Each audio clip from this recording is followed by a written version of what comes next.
أنا اسمي ياسمين وعندي 24 سنة، عايشة في قرية في محافظة الشرقية. اتجوزت من حوالي 4 سنين. من صغري وأنا ماليش أي اختلاط بحد ولا حتى عندي أصحاب. اتجوزت واحد اسمه عامر وأكبر مني ب8 سنين. حياتنا كانت مستقرة وكلنا كنا قاعدين في بيت عيلة.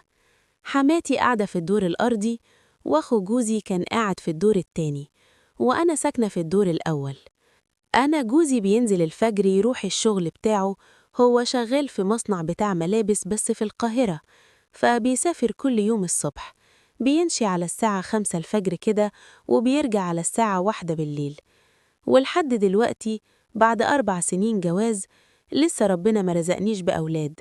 وبصراحة يعني الحالة على قدها خالص، معناش يعني فلوس نروح للدكاترة والكلام ده كله. أنا راضية بكده الحمد لله، راضية باللي ربنا كاتبه ليا. وأول لما جوزي بينزل بيروح الشغل بتاعه، أنا بصحى برتب شقتي، بشوف إيه اللي ناقصها، ولو في حاجات بنزل أشتريها من السوق. يعني بظبط الدنيا كده قبل ما أنزل عند حماتي. وبعد ما بظبط حاجتي يعني الشقة وكده، بنزل عند حماتي كده الصبح، أنا وسلفتي بنساعدها في البيت بتاعها وكده، علشان طبعا هي ست كبيرة، فكل حاجة كنا بنعملها لها، بنروق ليها شقتها بقى وبنعمل ليها الأكل وكل حاجة. سلفتي دي عندها 33 سنة، متجوزة أخو جوزي الكبير. هما الاتنين بس، يعني هما 2 صبيان. بس هو واخوه كل شغله إن هو شغال في الأرض بتاعتهم وبس، ما بيعملش أي حاجة تانية. عندهم أرض كبيرة هو اللي ماسكها، هو اللي بيزرع وهو اللي بيعمل كل حاجة. هو عنده كده 40 سنة. من كتر قعدتي مع سلفتي تحت كل يوم عند حماتي، خلاص بقينا واخدين على بعض قوي، وبقينا نقول لبعض يعني على كل حاجة، يعني اتصاحبنا على بعض قوي. بس ساعات كنت بلاحظ منها حاجات كده يعني ما كنتش بحبها. كانت بتسألني أسئلة جريئة قوي، يعني مثلا تقولي: هو جوزك عامل إيه معاكي؟ فبقول لها: يعني إيه عامل معايا إيه؟ مش فاهمة. تقولي: انتي هتستعبطي عليا؟ بقول ليها: والله مش فاهمة. تقولي: يعني عامل إيه معاكي في العلاقة وكده؟ أنا بصراحة مش ببقى عارفة يعني أقول ليها إيه، فبقول ليها الحمد لله وبسكت على كده. ولاقيها تقولي: بس أنا حاسة إن انتي يعني مش مرتاحة. فبقول ليها: ليه بتقولي كده؟ قالت لي: والله ده إحساسي، وإحساسي بيقولي كده. فبقول ليها: الحمد لله أنا كويسة. وبصراحة بقيت بستغرب الأسئلة بتاعتها قوي يعني عن الموضوع ده، بس ما كنتش بركز معاها قوي، لحد لما جه في يوم من الأيام لقيتها بتسألني سؤال تاني خالص. يعني السؤال ده غير حياتي كلها، وخلاني واحدة تانية خالص غير اللي هي بتاعت زمان اللي أنا أعرفها دي. لقيتها بتقولي: هو أنتي شفتي أفلام قبل كده؟ قلت لها: أفلام؟ أفلام إيه؟ قالت لي: أنتي هتستعبطي يا بنتي، هي في واحدة في سنك ما شاءتش أفلام؟ قلت لها: والله ما أعرف أنتي بتتكلمي عن إيه. قالت لي: طيب أنا هفرجك على حاجة كده، بس لما نقعد مع بعض لوحدنا. فأنا بصراحة يعني استغربت وقلت لها: ماشي خلاص. بعد لما طلعت عندي في شقتي فوق، قعدت أفكر: أفلام؟ أفلام إيه اللي أنا ما اتفرجتش عليها لحد دلوقتي دي؟ أنا مش فاهمة حاجة. أنا أصلاً يعني كنت عايشة في بيت أساساً ما كانش فيه تلفزيون أصلاً، وحتى يعني جوزي اللي لسه جايب لي يعني الموبايل ده من حوالي كده مثلاً شهرين كده ولا حاجة، فما كانش حتى معايا تليفون حديث يعني بكاميرا، أو لو في فيديوهات أو حاجات زي دي خالص. بس بعد يومين كده نزلنا طبعاً تحت عند حماتي. كنا الصبح بدري بعد لما روقت الشقة بتاعتي، وحماتي بقى ساعتها كانت لسه نايمة. هي ست كبيرة طبعاً، وعندها حوالي 60 سنة كده، فبتبقى لسه صاحية كده على الساعة 12 الظهر. فلقيت سلفتي بتقولي: يلا بينا. فبقول لها: يلا بينا فين؟ قالت لي: يلا تعالي، مش أنا ما قلتلكش هفرجك على حاجة؟ قلت لها: ماشي، يلا تعالي. كنا قاعدين ساعتها في الصالة، ولقيتها راحت قايمة كده وداخلة الأوضة وندهت لي. دخلت لها، قالت لي: اقفلي الباب وراكي، وقالت لي: اطفي النور. قلت لها: اطفي النور ليه؟ أنا مش فاهمة حاجة. قالت لي: بس اسمعي الكلام كده وطفي النور وتعالي. فبصراحة استغربتها وقلت لها: خلاص ماشي.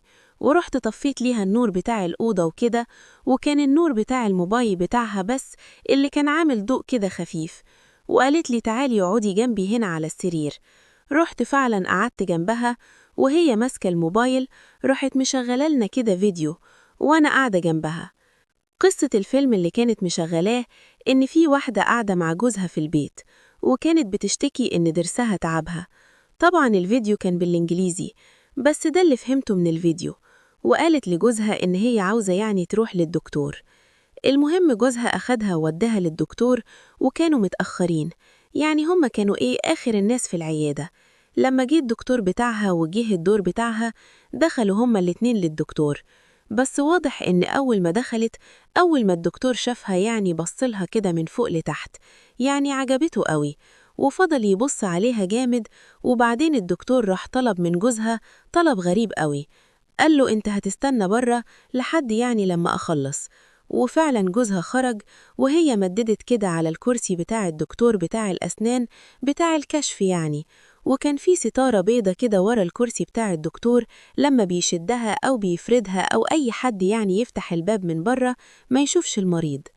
المهم بعد ما شد الستارة كده، راح مقرب من بقها، وفضل يبص عليها كده ويبص على أسنانها، وفضل يمشي إيده كده على رقبتها وقرب منها. وأنا أول لما شفت كده قلبي فضل يدق جامد، وكل لما كان بيلمس حاجة في جسمها أنا كان جسمي بيتنفد. لحد لما شفت حاجة حصلت بيني وبينها، كنت أول مرة في حياتي أشوف فيلم حاجة زي كده. أعصابي كلها ثابت وتعبت جدا جدا. بعد ما الفيلم ده خلص، هو كان حوالي كده 9 دقايق، لقيت سلفتي بتقولي ها ايه رأيك بقى؟ قلت لها انتي فظيعة، انتي جبتي الحاجات دي منين؟ قالت لي وانتي مالك؟ قلت لها أنا أعصابي باظت كلها ومش قادرة أتكلم، بس من ساعة ما شفت الفيلم ده وهو علق في دماغي قوي، وبقيت كل يومين 3 كده أنا اللي أطلبها منها وأسألها لو جايبة حاجة جديدة، يعني لو معاها فيلم تاني أو أي حاجة من كده. وبقيت أتفرج معاها تقريبا لمدة 4 شهور. بقيت مستمتعة بالموضوع ده جدا، لدرجة إني حسيت إني أدمنت حاجة زي كده. لحد لما جه في يوم من الأيام كده ونزلت عند حماتي وهي ما نزلتش، فاتصلت بيها لقيتها كنسلت عليا. قلت أكيد يعني مشغولة أو في حاجة. وبعدها لقيتها نازلة على الظهر كده، وكانت متضايقة قوي، وأنا بصراحة مش متعودة إني أشوفها كده خالص، أكيد في حاجة. فبقول لها إيه مالك وإيه اللي أخرك كل ده؟ لقيتها دخلت الأوضة اللي كنا بنتفرج فيها وقفلت الباب وأنا معاها، وفضلت تعيط جامد. وأنا عمالة أسألها وأقول لها يا بنتي في إيه؟ مالك؟ إيه اللي حصل؟ في إيه؟ وهي ساكتة خالص مش عايزة تقولي. فين وفين لما هي ابتدت إنها تتكلم وكده، وقلت لها احكي لي إيه اللي حصل.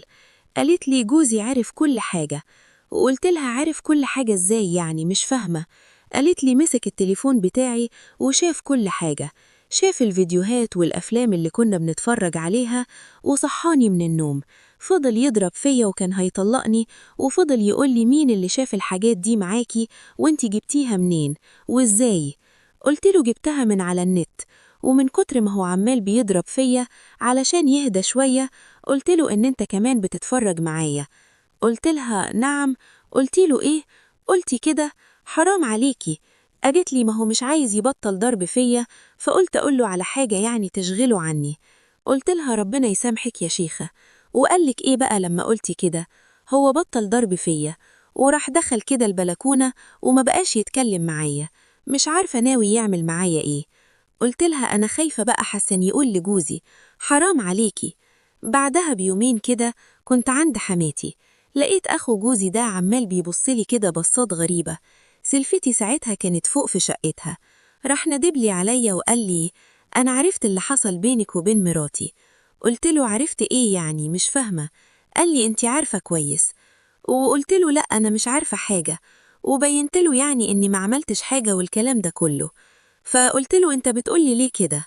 لقيته قال لي طيب كويس قوي، تصدقي بقى ان انا غلطان ان انا كلمتك، بس لما جوزك يرجع من الشغل انا هقوله على كل حاجة وهعرفه كل حاجة.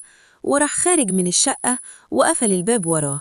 وانا بقيت مرعوبة، مش عارفة اعمل ايه، وخايفة فعلا ان حسن يقول لجوزي وجوزي يطلقني ساعتها، ولا حتى أهلي يعرفوا حاجة زي كده.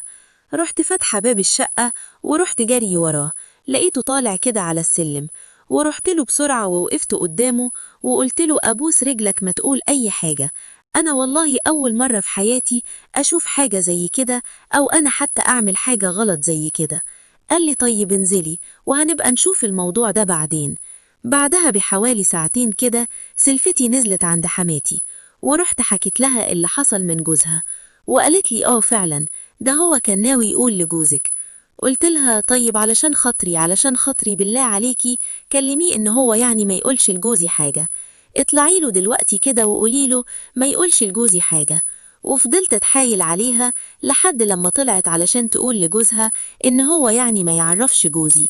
وعلى الساعة 9 بالليل كده كان جوزي رجع من الشغل، وكلنا كنا قاعدين بناكل مع بعض، كنا قاعدين عند حماتي.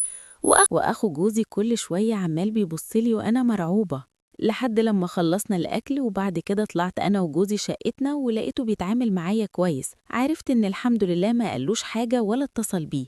هديت كده واطمنت شوية وارتحت نفسيا. وتاني يوم لما كنت عند حماتي وأنا بعمل الأكل، لقيت أخو جوزي ده داخل عليا المطبخ، فلقيت نفسي يعني بشكره جدا إن هو معرفش جوزي حاجة. قال لي طيب اطفي على النار وتعالي، عاوزة أتكلم معاكي شوية. وفعلا طفيت على الحاجة وخرجنا من المطبخ، وكنا لوحدنا في الشقة، وحماتي كانت بتأكل الطيور. فلقيته بيقول لي هو جوزك مقصر معاكي في حاجة؟ قلت له مش فاهمة يعني إيه؟ قال لي يعني في العلاقة مقصر معاكي يعني. سكت كده وما ردتش عليه. قال لي طيب كنتي بتتفرجي على الأفلام دي ليه؟ قلت له بصراحة أول مرة أشوفها وحسيت إن هي عجبتني، يعني ببقى مبسوطة وأنا بشوفها. قال لي طيب إيه رأيك بدل ما تبقى أفلام تبقى حقيقة، طالما يعني أنت حابة الموضوع ده؟ قلت له يعني إيه؟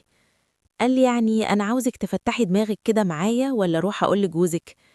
قلت له لأ والنبي بالله عليك ما تقولش أي حاجة. قال لي خلاص اللي هقولك عليه هتسمعيه، بدل لما أروح أقول لجوزك وأعملك مشكلة هو ممكن يطلقك فيها. قلت له حاضر، أنا من إيدك دي لإيدك دي.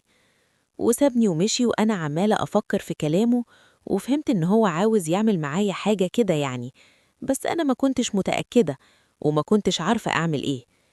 بعدها بيومين لقيت سلفتي بتقولي إن هي اتخانقت مع جوزها خناقة جامدة خالص ومش بيكلموا بعض، وبقت تروح تودي ليه الغدا وهو شغال في الأرض بتاعتهم، وما كانش بيرضى ياخد الأكل منها وبترجع بيه تاني. فلقيتها بتطلب مني إن أنا اللي أودي ليه الأكل بعد كده. قلت لها حاضر. اليوم اللي بعده جه الغدا وحضرت الصينية اللي هوديها ليه. المشكلة إن أنا بفضل أمشي بالصينية دي حوالي 10 دقايق علشان الأرض بتاعتهم كبيرة جدا وهو بيكون بعيد، وعاملين أوضة كده بس في الآخر. المهم فضلت ماشية بالصينية كتير جدا لحد لما وصلت عنده ودخلت الأوضة وقلت له أحط ليك الأكل فين؟ قال لي حطيه عندك.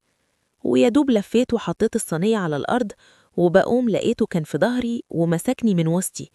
بعدته عني وقلت له أنت عاوز إيه؟ قال لي أنا عاوز اللي بيحصل. قلت له إيه اللي بيحصل؟ اللي بيحصل في الأفلام اللي أنت بتتفرجي عليها.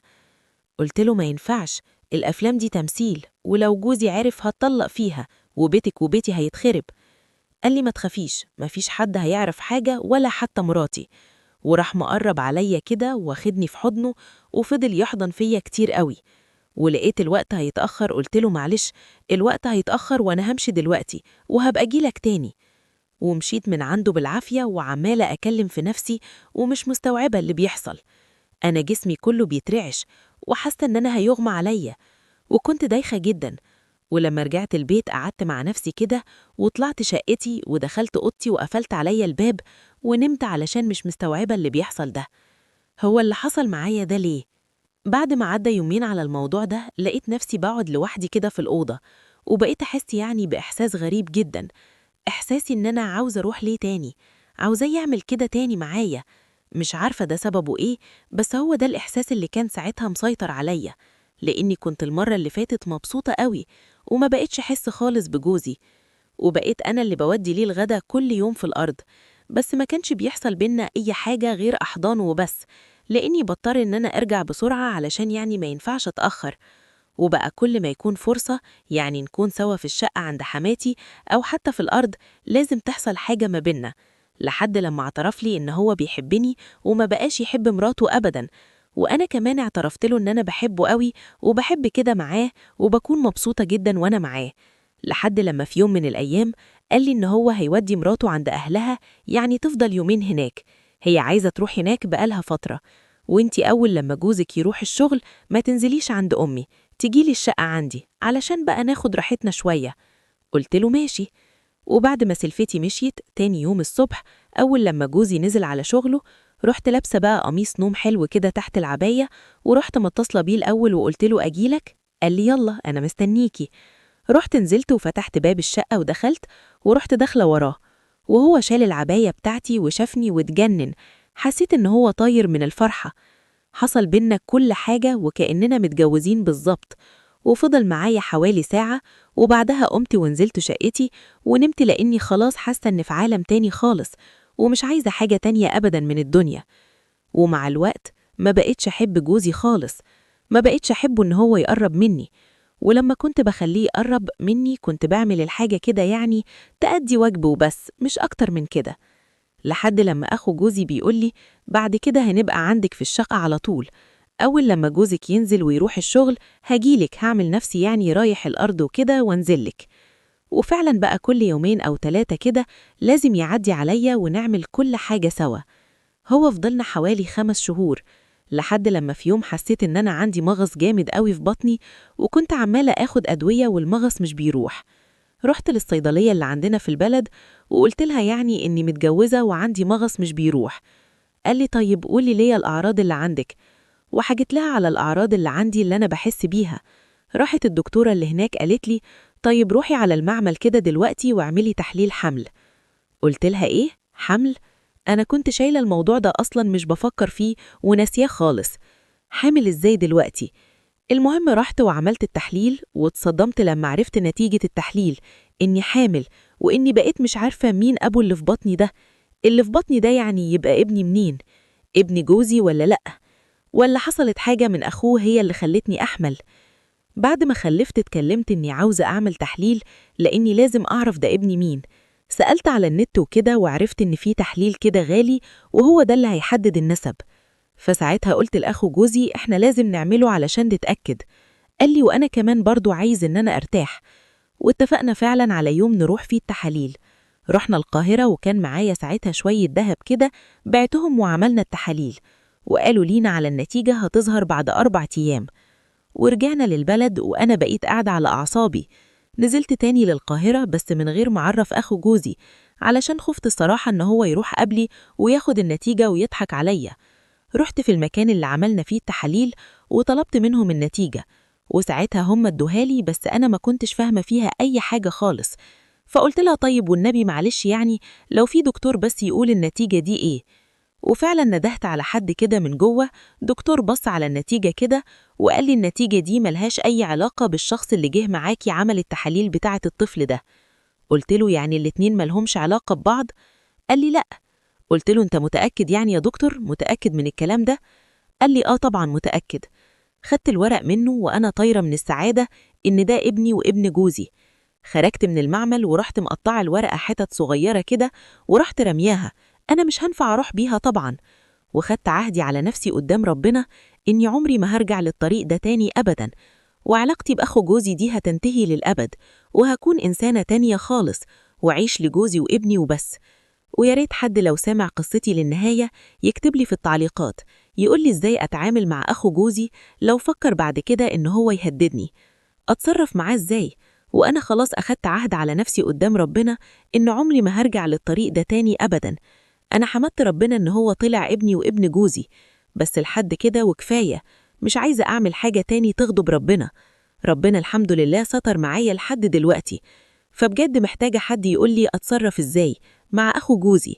يعني يا ريت حد يقول لي في التعليقات.